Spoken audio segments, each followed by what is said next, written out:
Hey friends, you got MJ from the Coaches Panel. Welcome back to another episode of the 50 Most Relevant. Just went unstable just as it hit. That's a good start. Yeah, I noticed that. Here we go. That's all right. All right, here we go again. Hey, it's MJ from the Coaches Panel. Welcome back to another episode of the 50 Most Relevant. Is Jack Billings going to be the forward that saves you in 2024? Or is he just going to troll you and not help you? We will discuss his fantasy relevance across SuperCoach, DreamTeam, and AFLFantasy right throughout this episode. Joining me on this podcast and video, as he has already throughout this preseason, you'll see him plenty in 2024. It's Kane. Hello, mate. How are you? Yeah, I'm really good, MJ. You keep throwing up these interesting forward options, and I feel like already there's a theme, and there's a theme amongst the community. You're only a few days into the 50, and people are going, maybe I don't need to spend up in the forward line, and all of a sudden the McDonald's and the Fishers and now the Billings are the ones that are getting heavy discussion. Yeah, it's definitely where I'm trending towards in 2024. Let's talk about Jack Billings and why I've got him sitting in at number 46 in the 50 most relevant. He's priced at $243,900 in SuperCoach. I haven't seen him that cheap pretty much since his debut season. Just a touch over $535,000. It's $538K in AF, while he's just a touch under $400,000 in DreamTeam. Last year in DreamTeam and Fantasy, an average of 60.6, no tons, and a top score of 75. Nowhere near his career high, though. It was a 170 is the best he's ever done in that format. While in SuperCoach, no tons, an average of 62.3, 77 was his top score, and a career high of 169. Kane, your fantasy relevance can change in a matter of moments, can't it? And it's the same probably in football as well. Saints fans back in that 2013 draft probably thinking, we've got the gun high half forward with penetrating kicking, really smart, savvy, inside forward 50 craft. They're thinking, we've nailed our early first round pick. Little did they know there's a generational, arguably the greatest Western Bulldog of all time, got selected in the spot after him. And so he's been a bit of a journeyman since then, fell out of favor with the Saints and under Ross Lyon last year. But a move to Melbourne could just unlock not just his footballing career, but from a fantasy perspective for us, this could have huge upside and ramifications for us.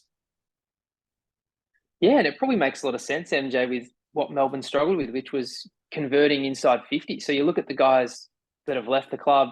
We know Harms and Jordan in particular are the ones that have gone, and to bring in McAdam and Billings, it sort of says that they felt like they needed more forward half guys as opposed to midfielders. We know Sparrow and Pickett have had opportunities sort of to run through the midfield. We know when they're up and firing, Oliver, Petrarca, Viney, Brayshaw with a Gorn as a ruckman. Like, that's an incredible 5 guys that you can roll through a midfield. That's just ridiculous. 2 really set wingers as well in Langdon and Hunter. And then you throw in the first draft pick being Caleb Windsor, who's a really good outside runner and could play wing, half forward, half back, depending where they need him. So when you see a Billings being targeted with those outs, you think there's an opportunity for him to find a way into the side. And I think with the skills he's got front half, he's going to be a valuable player. The hard part is obviously, where does the fantasy implications come in? Because we know in the past at St Kilda, he's been a really good scorer, and he's been a really good scorer for many years. And he's been a top 6 forward at times, which is something that not a lot of players can say they've achieved. But the hard thing, which we won't know probably until that round 0 game, is what is this role? How does he fit into this Melbourne team? And most importantly, what is the fantasy role? Because we know role is really everything, especially these guys that he doesn't have any centre bounce prospects. We don't think that's where he's going to be, but does he get a little bit of wing? Is it half forward? Is it predominantly inside 50? Because he is a great mark, and he's a really good shot at goal when he's up and about. We just haven't seen that in the last 2 years, where he's been really limited by injury.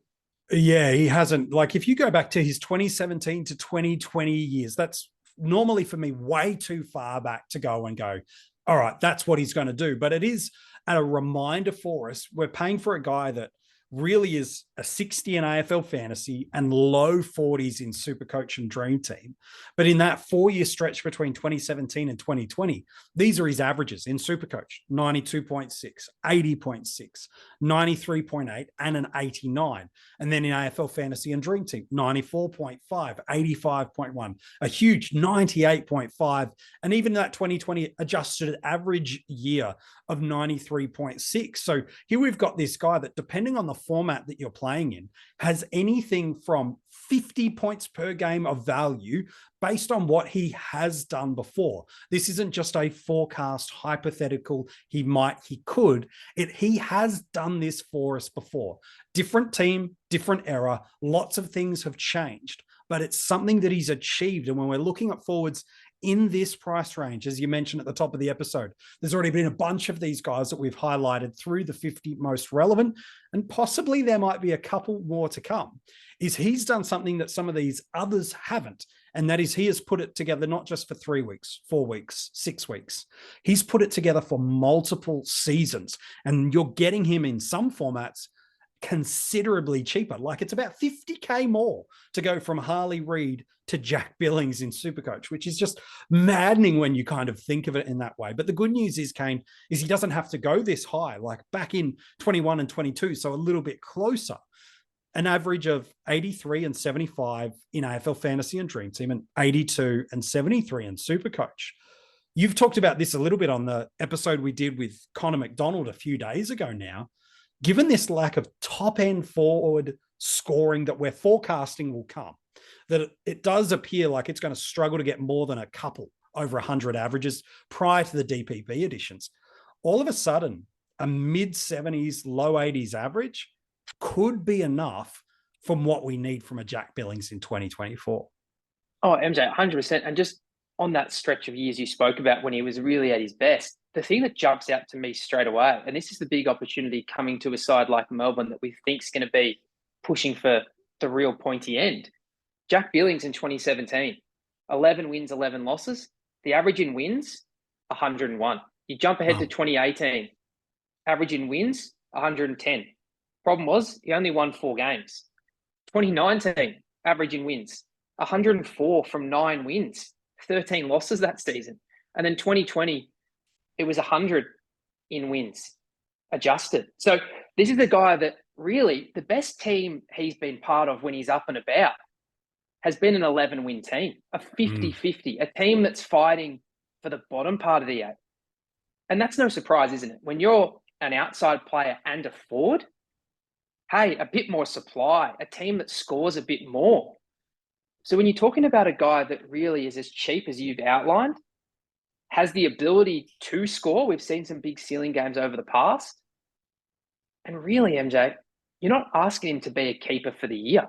With the value that he's at, a good first round 0 to round 5, so those first 6 games he plays before his bye in round 6, and again, one of them is a free hit that we all get to look at and see. But it is really, really possible that he comes out of the gates firing, has that one big score. You know, maybe it's the 110, 120 that would be incredible for that cash generation. Like, he's capable of that, especially at a new club where we know often the real boost at a new club is in that initial first 6, 7, 8, 9 weeks. There might be a hiccup or two as they sort of settle in and integrate into their side.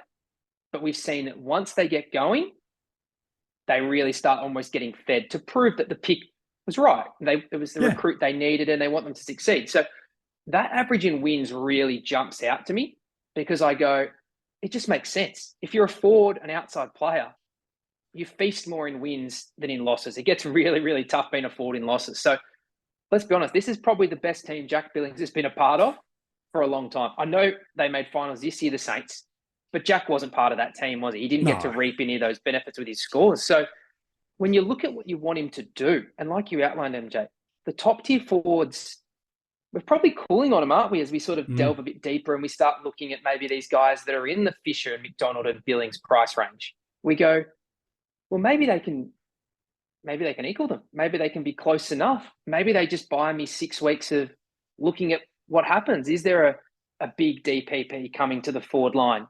when we first get those new positions. So all those sort of factors that play and weigh into our decision in the starting squad, Billings might be that guy that gives you that information to go, actually, I don't need to go to a McRae or a Flanders or a Dusty or whoever that top 40 is, because Petrarca's coming, or maybe Bont's coming, or one of these guys that you go, gotta have him. So Billings, when the cash could be made in a month or 6 weeks, you can see how very quickly, not only are you getting points on field at a great price point, but you're getting quick cash too.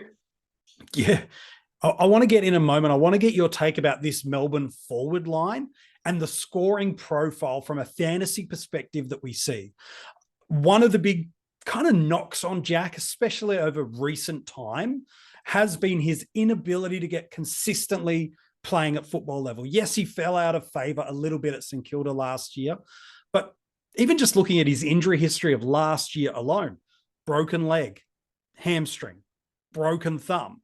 Like, unfortunately, there is truth to the narrative that he's got an injury history that's concerning. Two things on that before I get Kane loose on some of this scoring profile. One, we'll say it every time we come through a 50 most relevant with a player with an injury history. Number one is the variable of them getting injured only further increases with each game played. Therefore, if injury is your concern in the starting squad, it needs to be the thing that probably turns you off them for the rest of the year. Now, that's even if you're trading into Jack at that sweet price point, because with every game played, the variable of injury coming only further increases. So to me, I'm a big fan of, if they've got an injury history, you start or you fade them. You don't trade in, because all you're doing is increasing your risk profile that you will get that injury game. So bank the scores, bank the cash, bank the points on field that you get, and then don't get surprised if an injury comes your way with a player like Jack. The other thing I'd say is, the moment you see anything in the preseason, especially after the Christmas side that we're now in, you see any nicks, any little hiccups, any little delays, okay, then it probably rules them out too. Don't double down on this pain point. We saw it with Elliot Lowe last year. It's probably a really great contrasting point. Value, great role, good scorer. Yes, right price point. Injury hits in the preseason. Man, you just got to fade it and start to look elsewhere.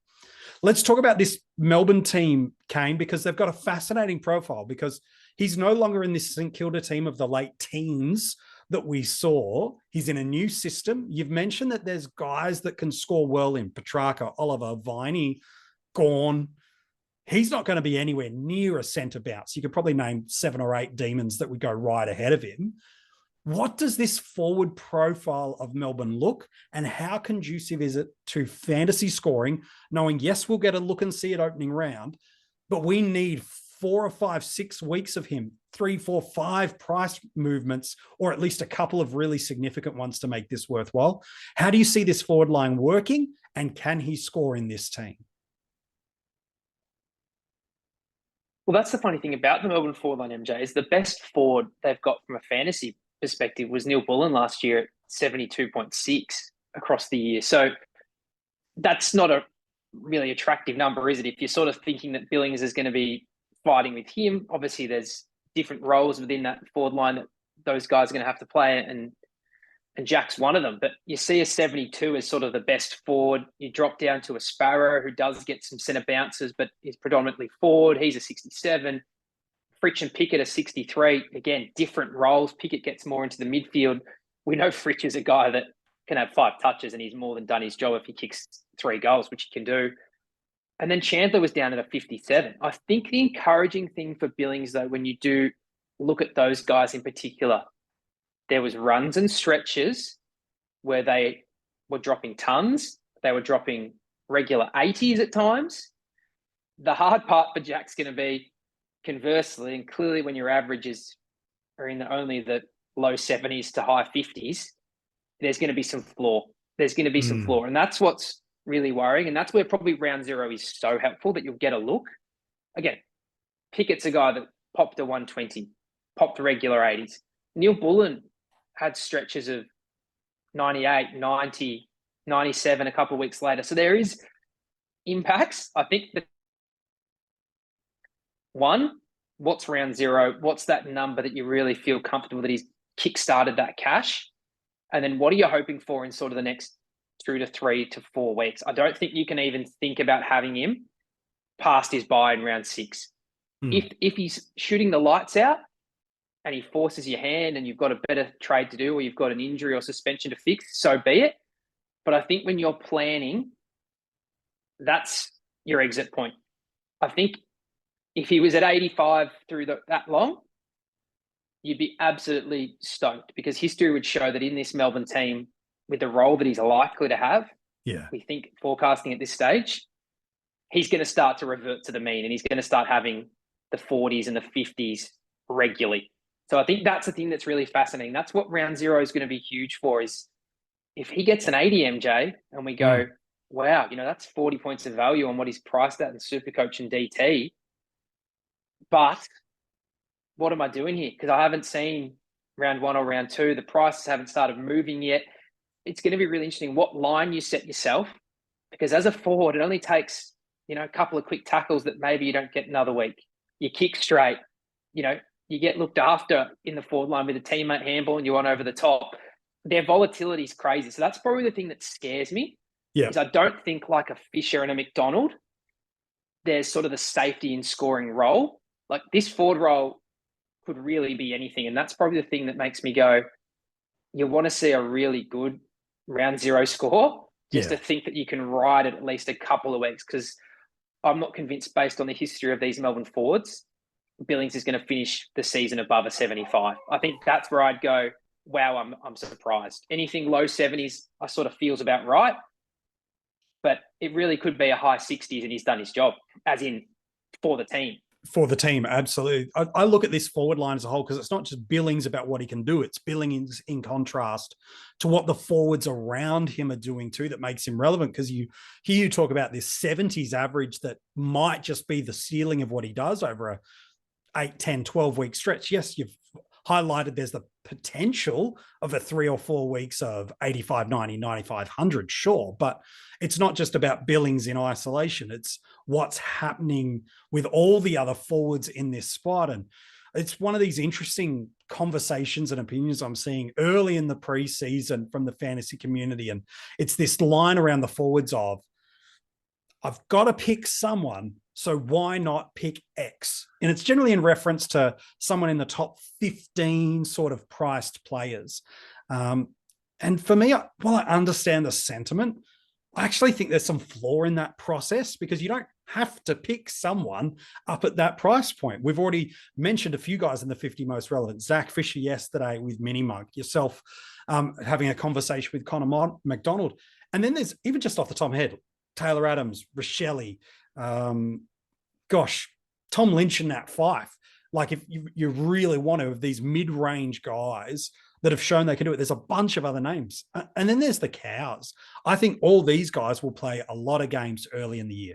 Sean Manor, Chris Burgess, Harley Reid, Zane Dersma, Tom Emmett, Finn McRae, Jai Cully, Jed Walter, Darcy Wilson, and Nate Caddy. And so all of a sudden, we've got this line that 12 months ago it was, how deep can you go with premiums? Is it 4? Is it 5? Can you start with all 6? To me, it almost feels like the complete inverse in 2024 came, which is, how little do you need to spend at the top end of your salary cap? Invest that in either rucks, premium line mids, some top end, really nice top end options in the back line too. And you know what? In the forwards, take the value, knowing that someone will pop out of it. And it's, for me, I always prefer to do sideways across rather than do a total restructure. What's your take on how this forward line appears to be spewing out for us so far this year? Well, MJ, I think that's the thing that is appealing for the Billings, the Fisher, the McDonald, and that's why they had to be in the 50 most relevant is, as you said, it's likely that one of these guys will emerge. It might be someone that doesn't even make the 50, such as how these players sometimes just pop out of the blue and have a role we didn't expect, or someone gets injured and they inherit a new role. So I think that's what is appealing is, if he doesn't work out, Jack Billings, again, if he doesn't work out after round 0, he's going to be very lowly owned. If he has a good enough score round 0 that entices people to start him, great.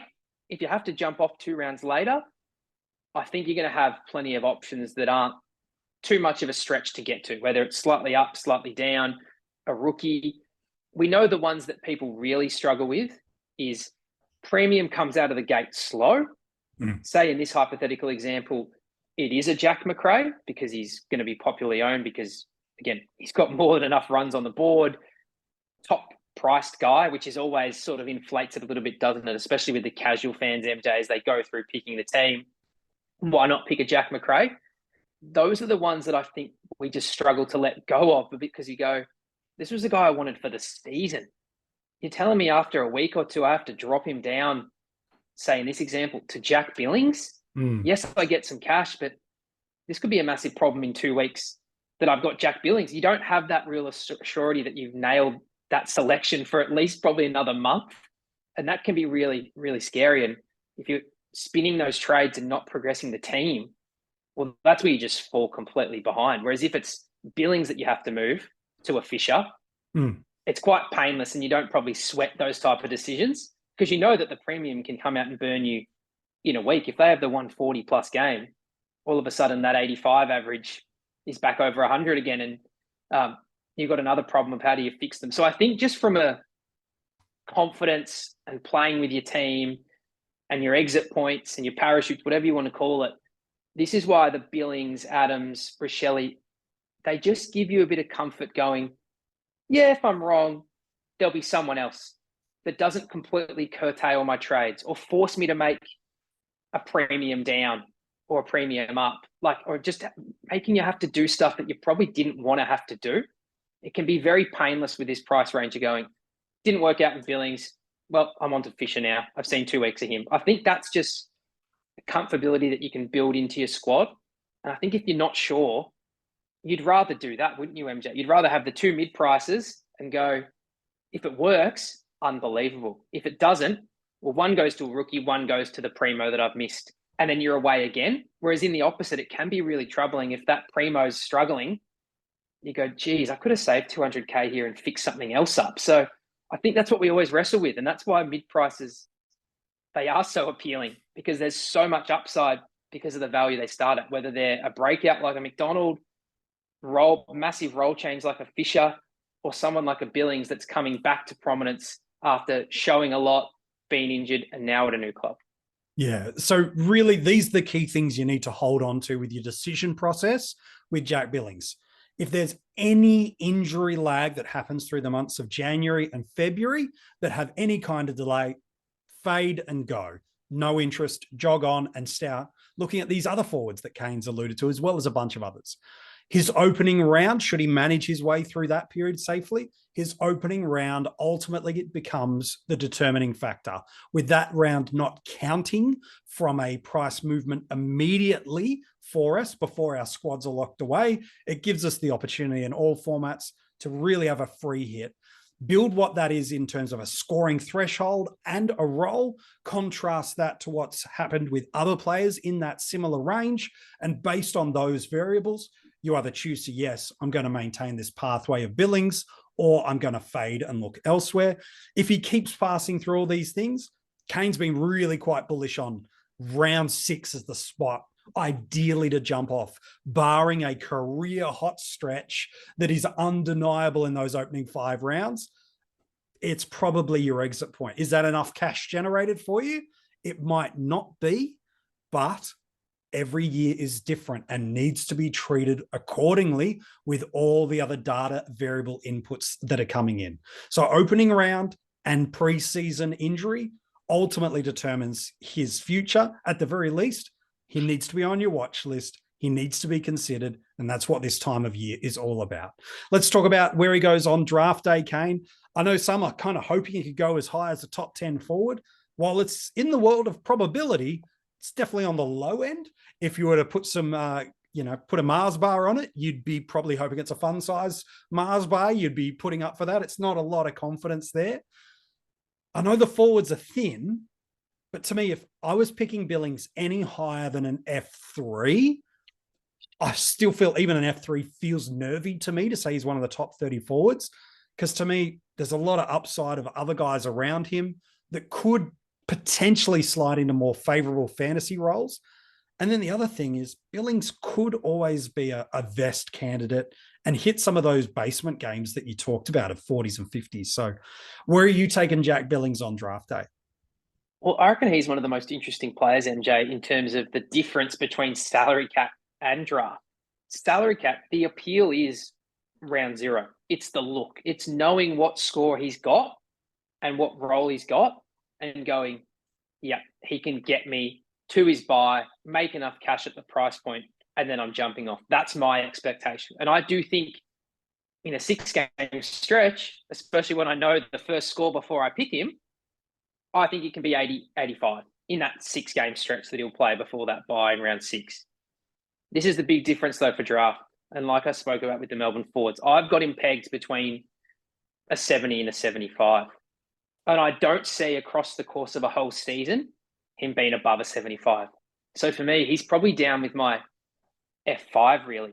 And in terms of taking chances in the draft, there's a lot of other guys that I go, you know what? If it breaks right for them, they've got the upside. Like clearly a Fisher and a McDonald for me, they have a much, much greater chance of being 80 plus with the current roles that we think they could have than a Billings. Again, the difference there is that they're not round zero players. They're not going to give you that sneaky look ahead. So these are all the different factors. So for me, Billings is probably more down at an F5. I just don't see him being a league winning pick in draft. I don't see it being sustained enough. I think he's a guy that you're constantly flirting with a loophole. He's the last guy in your field.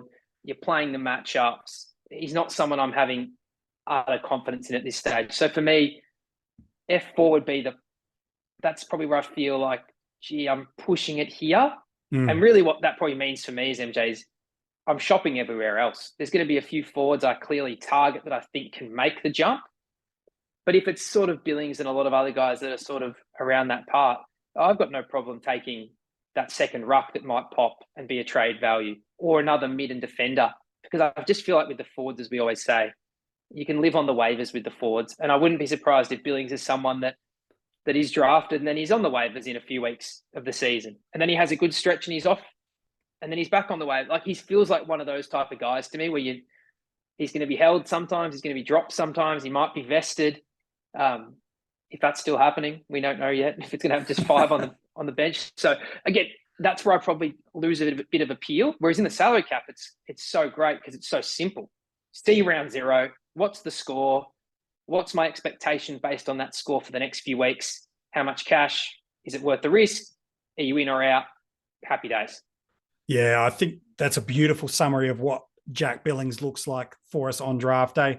Kane, you've been a superstar. I'll try not to give you a mid-range breakout forward for the next time we have you on this episode. Thank you, mate. Anything you need, MJ. Anything you need. Oh, I appreciate your work. Hey, if you want to go and check out the article on him, it is available for you now at coachespanel.tv.